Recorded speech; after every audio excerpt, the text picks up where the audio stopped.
현재 중학교 1학년, 초등학교 6학년 어머님들도 귀 쫑긋 세우고 들으셔야 될 내용 같습니다. 사실 엄마들이 고등학교 선택에 목을 매거든. 세특도요 AI가 써줄 수 있어. 진짜요? 요거는 4월 7일 날. 예. 이건 고등학교 관계자들이 요청하는 거. 고등학교 선생님들께서. 그야말로 레전드의 기환 이만기 부사장님 모시고 입시 변화에 대해서 이야기 나눠보겠습니다. 부사장님 안녕하십니까? 안녕하세요, 이만기입니다. 저희 시청자분들이 좀 어리다 보니까 네. 2032, 2031 요쪽에 맞추셨죠?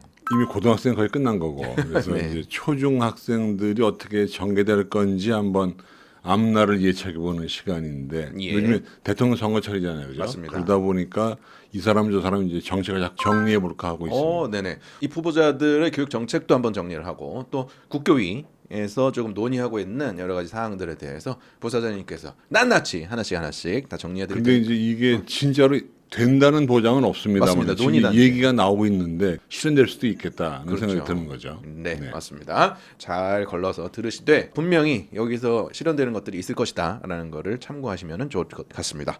2032가 올해 초등학교 6학년까지예요. 교육, 그래서 2026이 지금 이제 고3이고 그래서 예. 그 흐름을 볼 수 있는데 그러니까 네. 큰 변화는 2028에서 한번 있죠, 그죠? 맞습니다. 그리고 그것이 한 5년 정도 가야 되는데 안 갈 거예요. 중요한 사실은 고1에서 한번 바뀐 제도가 네.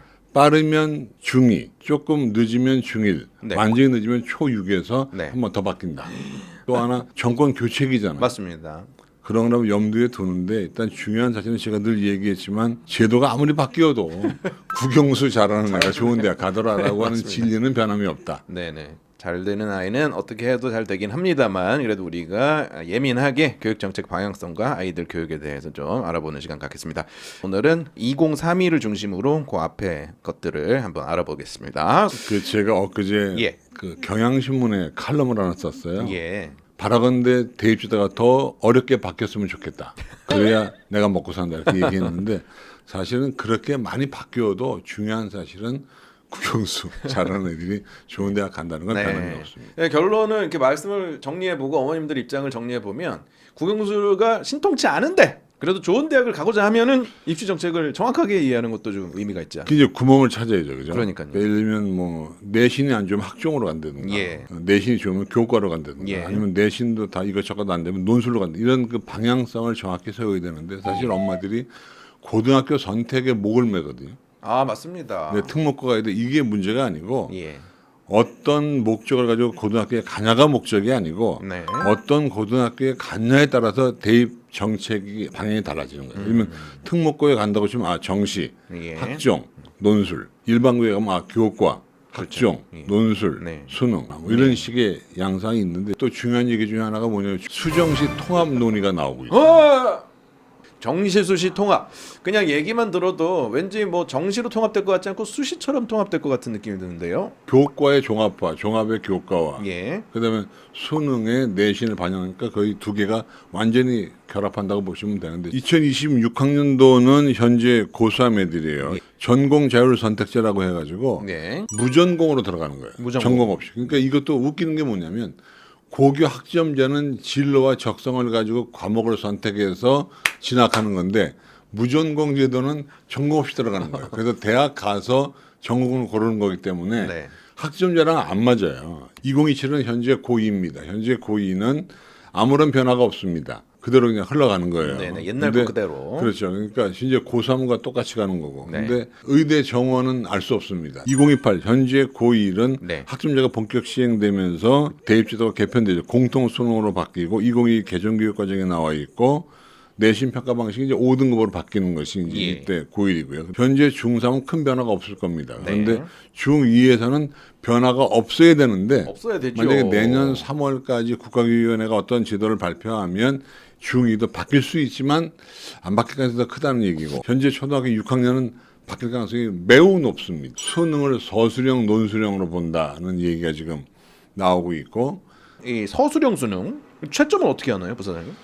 AI가 채점을 하자. 네. 우리가 이제 OCR 그래서 한글을 읽을 수 있잖아요. 예. 그거 가지고 하자는 얘기가 있는데 우리말은 이게 참 어려움이 있어서 대학교에서 하는 거예요. 대학 각 대학이요. 각 대학에서 그러니까 지원하는 대학에서 채점을 하자 이런 얘기도 있고 그래서 지금 채점 문제는 아직까지 논의가 깊숙하게 되지는 않았어요. 내신 평가 방식을 개편한다. 내신 시험을 다른 데서 내서 공통적으로 쫙 본다 이런 얘기.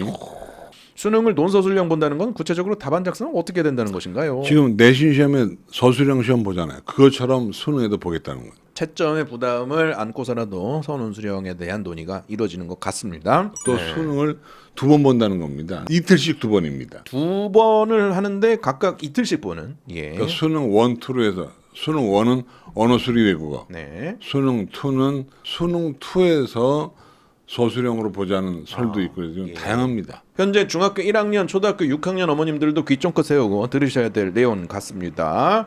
네, 서술형 수능이 도입될 가능성이 있고요. 내신 평가 방식이 절대평가에다가 외부 평가. 외부 평가, 내신이 아니라 외신 이런 논의들 그리고 수능 복수식, 그다음에 수능 이원화 말씀까지 해주신 것 같고요. 이명희 선생님 예전에 일반고 좋다고 하셨었던 것 같은데요. 입시 제도가 바뀌어도 일반고 추천하시는지요? 너무 고민됩니다. 제가 소문난 일반고 예찬론자입니다. 일반고가 뭐가 좋으냐면 선택지가 넓어요. 학생부 교과, 종합, 논술, 수능을 다 할 수 있어요. 그리고 내신이 우수하면 갈 기회가 많습니다. 근데 특목고나 자사고에 가면 안정돼 있어요. 네. 학생부 교과는 어렵잖아요. 우리 애는 정시만을 노린다. 그러면 그때는 특목자사고가 좋아요. 그렇죠. 어떻게 가냐에 따라서 어떤 고등학교가 특색이 있는 것이지 무조건 일반고는 아닙니다. 수능의 내신 강화, 내신의 수행 비율 증가한다던데요. 이젠 독서 감상문 탐구 보고서 쓰는 학원도 보내야 되는 건가요? 이렇게 말씀도 주십니다. 학원 보내지 마시고요. 네. AI 이용하세요. AI요. 챗GPT. 세특도요. AI가 써줄 수 있어요. 진짜요? 챗GPT에다가 네. 요러한 요소를 넣어서 네. 500자로 세특을 써줘 그러면 후딱 써줍니다. 더 이상 말 못합니다. 일선 고등학교에서 그 학생부를 점검하는 프로그램을 사서 쓰기도 해요. 그 골치 아파요 대학이 AI 때문에. AI 때문에.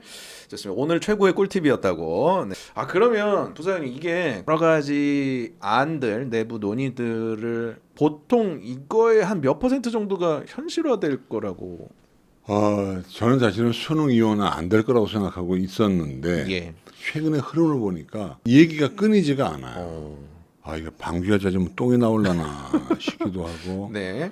최근에 국가교육위원회가 네. 교사들, 교감, 교장들, 그다음에 교수들을 불러서 간담회를 많이 했어요. 그 내용을 보면 진짜 될려나 보다 싶어요. 대학 교수들이 국교에 요구한 거예요. 공동학예를 운영하겠다. 오. 내신을 절대평가를 바꿔달라. 수능을 자격고사화하겠다. 대학에다 운영권을 달라. 과기 정통부 산하 대학들은 이게 카이스트, 유니스트, 디지스트, 지스트, 그 에너지공대 이런 데거든요. 이런 데하고 포항공대처럼 과학특성화 사립대학의 차이가 있다. 이거 없애다. 수능에 서논술형을 도입해달라. 자기소개서 없앴는데 이거 다시 부활시켜달라. 추천서 부활시켜달라. 네. 블라인드 평가를 폐지해달라. 네. 이런 얘기들을 대학교 차장들이 얘기하고 있습니다. 전반적인 느낌이 다 저거네요. 우리 마음대로 하게 좀 그렇죠, 빠져줘. 그렇죠. 그다음에 이런 여기 보시면 또 나오죠. 수능 시험을 10월에 보고 네. 정시 운영 기간을 충분히 확보해달라. 그 어디에도 그다음에 학생이나 학부모에 대한 배려는 조금만큼도 없네요. 나쁘지 않다고 봐요. 왜냐하면 대학이 알아서 뽑는 게 제일 낫다고 저는 생각해요. 국가가 네. 너무 관여하지 말란 얘기고. 2번 수능 시험 보는데 네. 그러니까 대학이 알아서 1차만 뽑든지 1, 2차를 2개를 다 낼 수 있게 하든가 얘기하고 있습니다. 어휴. 이게 지금 교수님들께서 국교위에다가 요청한 자료. 그렇죠. 네네. 또 있군요. 요거는 4월 7일 날 예. 이건 고등학교 관계자들이 요청하는 거예요. 고등학교 선생님들께서. 수능을 이원화시켜달라 얘기를 하고 있고 네네네. 수능 1은 객관식 단답형, 수능 2는 논소수령으로 가자. 수능 점수제는 지금 절대평가, 상대평가로 나눠져 있는데 네. 하나로 통일하자. 뭐 나머지는 뭐 그렇게 의미 있는 건 아니다라고 생각이 되네요. 오늘 이렇게 해서 이만기 부사장님 준비해 주신 내용 한번 이야기 나눠봤는데요. 마지막으로 부사장님, 물론 이제 국영수 기본기가 탄탄한 아이는 입시 변화에도 둔감하게 잘 갈 수 있겠습니다만 그런 아이는 또 한정적이다 보니 뭔가가 조금 약한 친구들 마지막으로 한마디만 좀 부탁드리도록 하겠습니다. 뭐든지 기초력이 좀 중요하다고 봐요. 그래서 국어나 수학이나 영어나 사회나 과학이나 이 교과서를 읽는 게 저는 굉장히 중요하다고 봅니다. 왜냐하면 참고서는 축약형 글이잖아요. 교과서는 서술형 글로 쭉 말글로 돼 있단 말이에요. 예. 옛날에 아마 우리 어머님들 누드 교과서라는 거 기억하실 거예요. 그게 왜 인기를 끌었냐면 말로 쭉 설명해 주니까 그거 읽는 것만으로도 이해가 쉬워요. 가장 쉬운 게 교과서입니다. 그래서 저는 모든 과목의 기본은 교과서에 있다. 그래서 교과서를 읽어보면 기승전결이 서술형으로 되어 있기 때문에 이해가 됩니다. 그래서 저는 모든 기본기의 출발은 교과서에 있다라는 말씀으로 오늘 제 얘기를 마무리합니다. 네, 아이고 감사합니다.